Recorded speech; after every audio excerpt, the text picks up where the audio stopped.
half half of the women who enter a divorce immediately fall beneath the poverty line. So they really can't afford to pay. No, absolutely. And So how are we going to pay for this? I mean, okay, I'm the chairman of the board of this nonprofit. How are we going to pay for all this? Because I know that that we have to pay the experts and pay for the internet and all that kind of stuff. It's going to be quite expensive. So Exactly. if they're not paying anything, well, how are we going to make this happen, man? so the big thing that we're doing right now is relying on the fundraising and the gracious gifts of others to be able to say, I want to help a child in need. I want to be able to extend, because this isn't just a gift for right now. This is a gift for forever, long beyond your life. When you're helping a child in need, you've just done something way longer than your life has seen.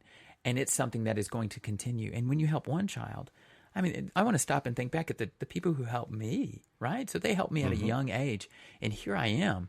We're all building a program together that's going to help countless children who are dealing with this. All right, before we get to key number 3, which is crucial, we got to get to that.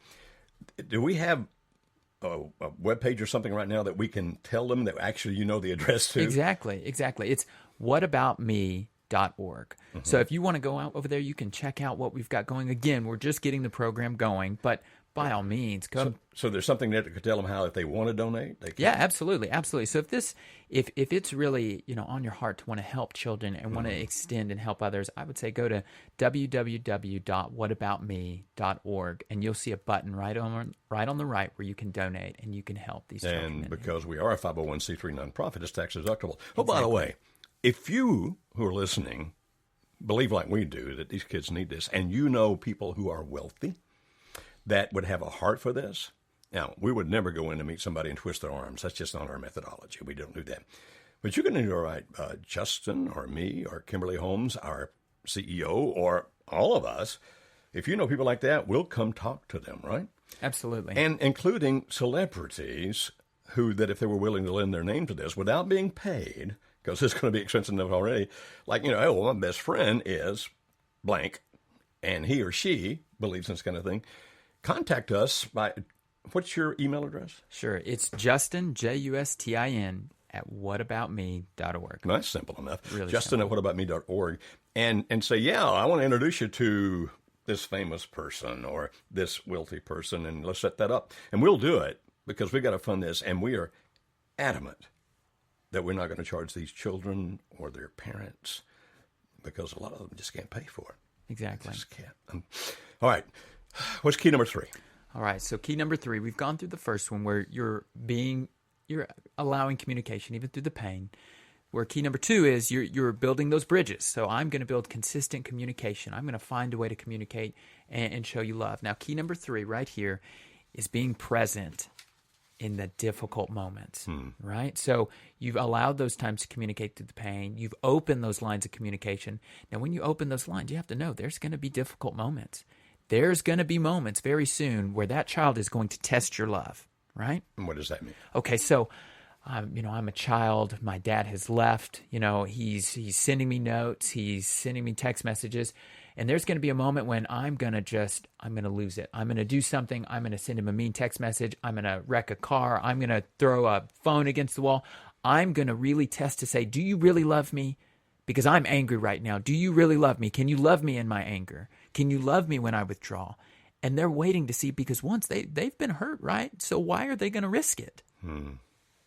We see that sometimes with married people, of course, even dating people. Like, I'm pushing you away, hoping that you'll break through that and prove to me you love me. And when we talk to adults in an adult relationship, we say, okay, if you do that a lot, eventually they're not going to push through. Yeah. But we're not talking about adults now. We're talking about kids. Exactly. And they may do it several times because they're just needing the assurance, am I lovable? Exactly. And they're wondering the consistency of your love. Is it worth it? Because you're going to step in, you're going to love me, and then you're going to leave, and I'm going to be hurt, and I'm going to say, I'm going to test it. And if they test it and they begin to push you back to say, do you really love me? Even though I'm acting out, I'm doing these things, do you still really love me? And they're going to wonder, are you going to be there? Can I trust my love with you? Now, does that mean if the kid gets a speeding ticket that I should say, oh, honey, don't worry about it? Now, again, we're not feeding candy to the child here. We're not saying just because I want you to feel good right now, I'm going to give you candy. We're going to take that that long-term view and saying, hey, I love you.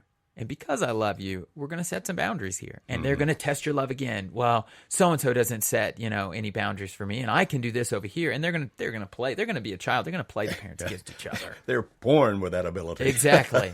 Exactly. But they're going to question, can I trust you with my love? Mm-hmm. So it doesn't mean you become a doormat. No. You still are a mom or a dad. You still are a parent. But you've got to be able to communicate. And it's not just what you feel, it's what the kid feels, right? Exactly.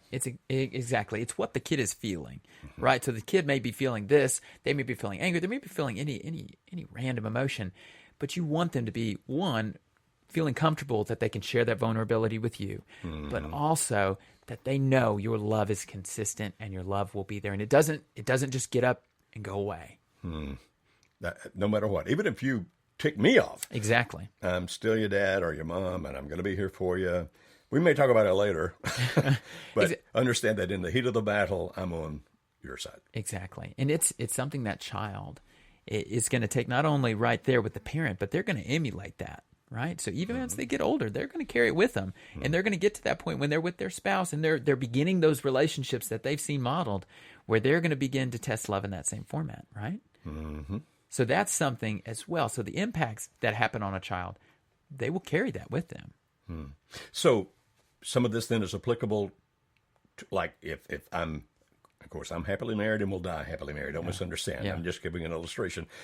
But if I were in the dating world and I'm, dating Sally Sue and it's getting serious, does this also apply to how I interact with her if she's been through all this stuff? Exactly. I mean, imagine, so you're planting these seeds in a child's mind when they're young, and that is the world that they understand. They understand the world that's built around them. And if in that world, someone may get up and leave, if they love them, they're going to carry that. And what you'll find is when they get to that big relationship, like for me as an example, when I was just married, right? And then I felt I had to be perfect because if I wasn't perfect, my wife would leave. Wow.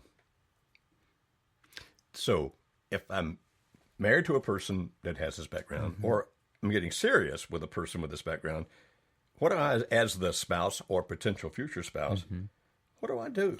I mean, I would say it's the same 3 keys that child would use, right?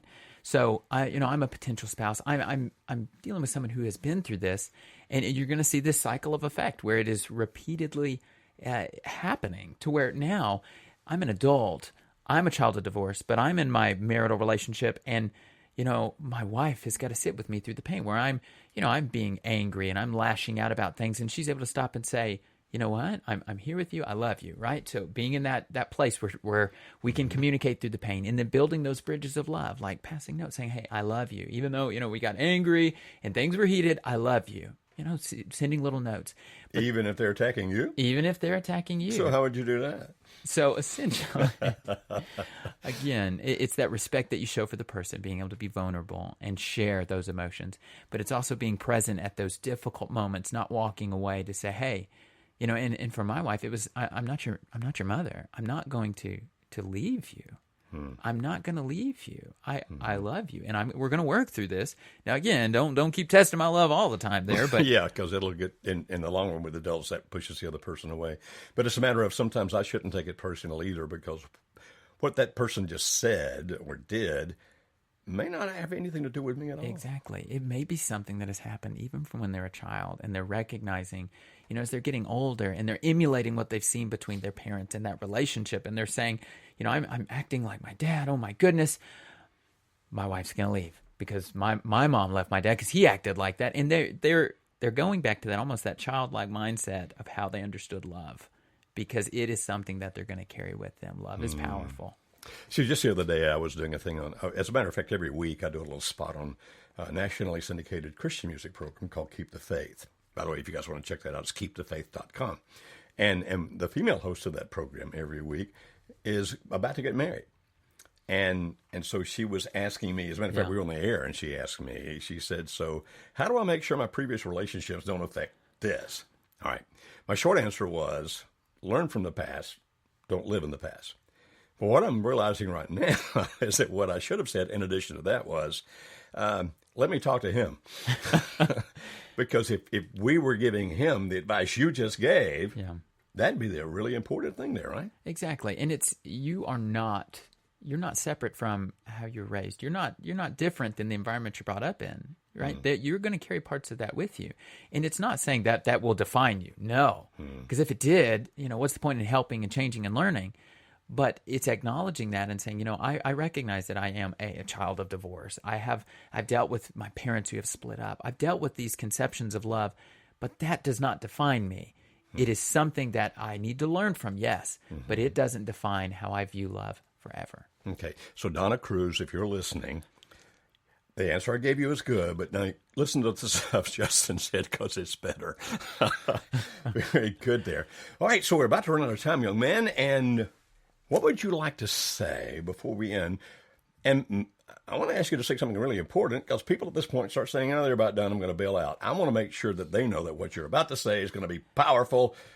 What's it going to be? Absolutely. So this, to me, is the most powerful moment in all of this. Love is a risk. It's always a risk, but it's a worthwhile risk.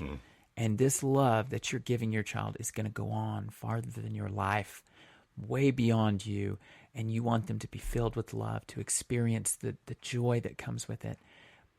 But love is going to hurt. But it's a risk you should be willing to take because it's a worthwhile risk.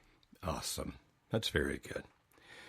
Thank you so much, Justin, for being here. The things you talked about are absolutely amazing. I look forward to when this program gets really fully rolled out. But in the meantime, whataboutme.org. That's it, www.whataboutme.org. Thank you so much for being here. Thank you, Joe.